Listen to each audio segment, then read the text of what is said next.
мен сіздерге Оштогу Кургак Учук диспансеринде дарыланып жаткан бир оорулуунун катын окуп берип коеюнчу.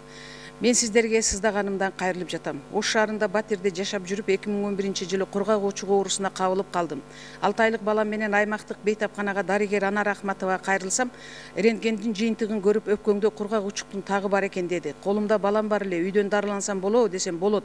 Мен өзүм дарылайм, үйдөн эле дарылана бер деди. 6 ай дарыландым, жылыш болгон жок. 20 000 сомдук дары берди. Көрсө Кургак Учукка каршы эмес эле Ипар фирмасынын дарысын бериптир. Оңолуунун ордуна абалым оорлошуп баратканда туп диспансерге кайрылып, анализ тапшырганда оорунун өтүшүп, жугуштуу абалына өтүп кеткендиги аныкталып, ооруканага жаттым. 3 айда 7 килограмм салмак кошуп, жакшы болуп чыктым. Үйгө келсем, жолдошум үйгө келбей калды, ар кайсы шылтоону айтып.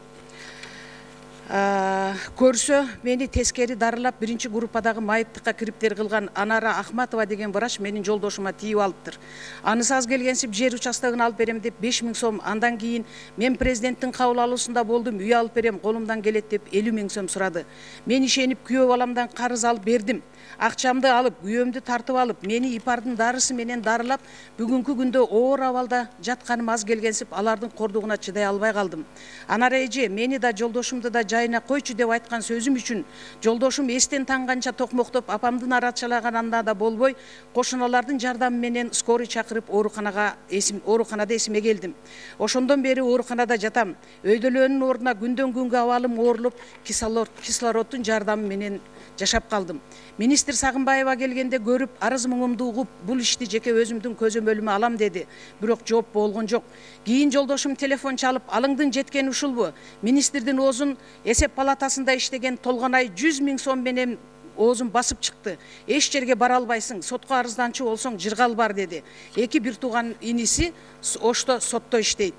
Анара чалып, Гүлдана өлө элеңди, балаңды бизге берип кой. Кургак Учуктан эч ким жакшы болгон эмес деп, баары бир өлөсүң деди. Менин үнүм эч жерге жетпеди. Бардык жакка арыздандым. Президентке, жогорку кеңешке, министрге жаздым эле, жетпеди окшойт. Жооп болбоду. Адам өмүрүнө кайдыгер карап, бирөөнүн кайгысынан бакыт тапкан Анара врач болуп, үй бүлөсүн оор мезгилде таштап кеткен Кудурет Ош базарында норко тумак сатып экөө бактылуу болуп жашап атат. Мен болсо өлүм менен өмүрдүн ортосунда терең дем алууга зар болуп, аба жетпей арманымды айтарга, акыйкаттыкка зар болуп отурам. Мага окшогон карапайым кыргыз кызынын укугун коргон, тагдырын талашып турган бийлик барбы? Мен бул катты 3 күн күнү түнү ыйлап туруп жаздым. Бердиева Гүлдана. Урматтуу депутаттар, мен бул катты Ашырбек Мойдуновго сизге бербейм. Анткени сиз жооп берип коесуз. Мен билем, жоопту аябай жакшы бересиз. Мен бул катты жаңы келген министрге жолдойм. Мүмкүн президентке дагы жетпей аткандыр. Ушул стенограмманы укса, президенттин аппараты да